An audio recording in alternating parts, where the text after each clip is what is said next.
Syederalun, ratusan warga Selasa malam dihebohkan dengan kehadiran ribuan ikan di aliran Krungdoy yang melintasi Kecamatan Kutaraja dan Meraksa, Banda Aceh. Kemunculan ikan-ikan ini awalnya diketahui warga yang mendengar percikan air sungai secara terus-menerus. Ikan yang ditemukan berukuran 2-3 jari orang dewasa dan saat itu masih dalam keadaan hidup.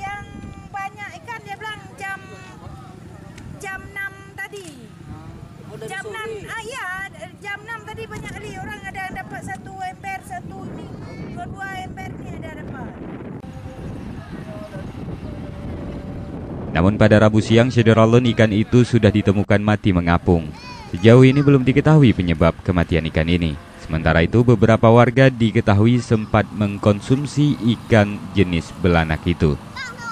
Dari Banda Aceh, Reza Munawir, Serambi On TV.